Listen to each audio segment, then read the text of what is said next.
Un jeune homme nommé Pi Patel a survécu à un naufrage dévastateur, se retrouvant à la dérive dans l'immensité de l'océan Pacifique. Mais il n'était pas seul sur son canot de sauvetage. Un compagnon de voyage improbable et terrifiant était avec lui, un tigre du Bengale adulte, affamé et féroce, nommé Richard Parker. L'histoire de Pi commence en Inde, où sa famille possède un zoo. C'est un jeune garçon curieux, explorant les méandres de la foi, embrassant simultanément l'hindouisme, le christianisme et l'islam, cherchant à aimer Dieu sous toutes ses formes. Cette quête spirituelle précoce deviendra la pierre angulaire de sa survie. Lorsque sa famille décide de déménager au Canada pour une vie meilleure, ils embarquent sur un cargo japonais, emmenant avec eux une partie de leurs animaux pour les vendre en Amérique du Nord. C'est là que le destin frappe. Une nuit, une tempête d'une violence inouïe s'abat sur le navire. L'eau s'engouffre, le métal hurle et le chaos règne. Dans la panique, Pi est jeté par-dessus bord et atterrit sur la bâche d'un canot de sauvetage qui a été mis à l'eau. Il voit le cargo sombrer dans les abysses, emportant avec lui sa famille et tous ses espoirs. Au début, Pi pense être seul, mais il découvre rapidement que d'autres ont survécu. Une hyène tachetée, un zèbre à la jambe cassée et un orang à autant nommé Fleur d'Oranger se sont réfugiés avec lui sur le petit canot. La tension est palpable. Le canot de sauvetage devient une arche de Noé miniature et brutale, où les lois de la nature reprennent leurs droits. L'hyène, agressive et paniquée, s'en prend d'abord aux zèbres blessés, puis à la douce Fleur d'Oranger, dans une démonstration de violence primitive qui traumatise Pi. Le jeune garçon est horrifié, impuissant face à la cruauté de la situation. Il se sent complètement seul, le dernier survivant humain dans un microcosme de sauvagerie. Mais le pire reste à venir. Caché sous la bâche du canot depuis le début, le véritable roi de ce petit royaume émerge, Richard Parker, le tigre du Bengale. En un instant, le tigre élimine l'hyène, devenant le prédateur dominant. Pi se retrouve face à un dilemme impossible, comment survivre sur un espace aussi confiné avec une créature qui le voit comme sa prochaine proie. Sa première réaction est la peur pure et paralysante. Il construit un petit radeau de fortune avec des rames et des gilets de sauvetage qu'il attache au canot avec une corde.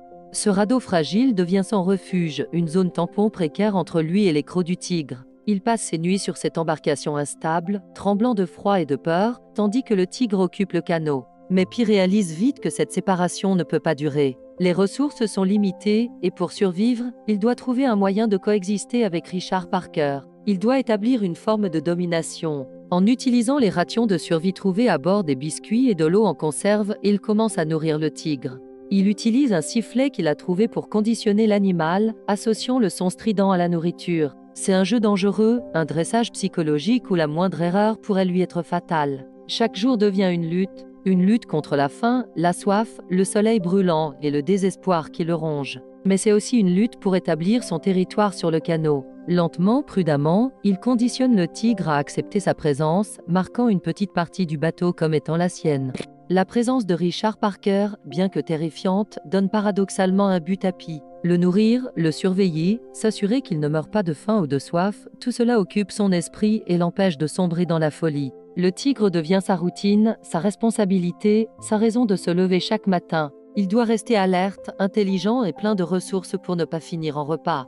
Ensemble, ils affrontent les merveilles et les horreurs de l'océan. Ils sont témoins de couchers de soleil d'une beauté à couper le souffle, d'un océan illuminé par des méduses bioluminescentes, créant un spectacle féerique. Ils survivent à des tempêtes qui menacent de les engloutir, s'accrochant à la vie alors que des vagues monstrueuses s'abattent sur leur frêle embarcation. Ils font face à la faim, apprenant à pêcher pour se nourrir. Pi partage ses prises avec Richard Parker, renforçant leur lien improbable et leur dépendance mutuelle. Il y a des moments de connexion silencieuse où Pi regarde le tigre et voit non pas un monstre, mais un autre être vivant luttant pour sa survie, tout comme lui. Leurs deux solitudes se rencontrent au milieu de l'immensité bleue. La peur de Pi se transforme lentement en une forme de respect, et peut-être même d'affection. Le voyage met sa foi à rude épreuve. Il prie ses différents dieux, cherchant du réconfort et de la force dans ses croyances.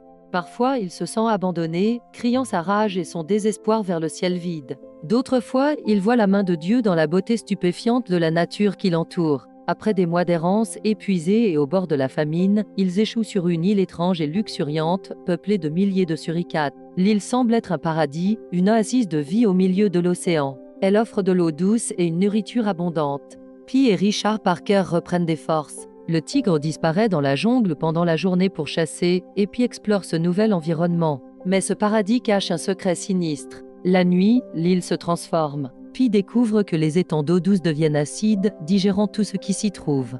Il comprend que l'île elle-même est une plante carnivore géante, un piège mortel qui les aurait consumés s'ils étaient restés.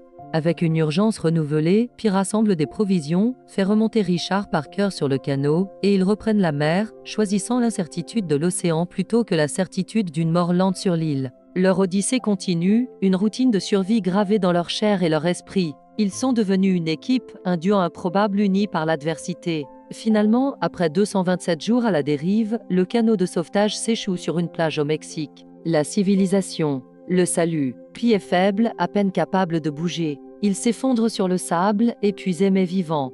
Il observe Richard Parker descendre du bateau. Le tigre s'arrête un instant sur le rivage, regarde la jungle qui borde la plage, puis s'y enfonce sans un regard en arrière. Il disparaît pour toujours. Pi est dévasté. Il espérait un adieu, un signe, un regard qui reconnaîtrait leur voyage commun. Mais il n'y a rien. Pi est sauvé par des habitants, emmené à l'hôpital. C'est là que 2 agents du ministère des Transports japonais viennent l'interroger pour comprendre les causes du naufrage.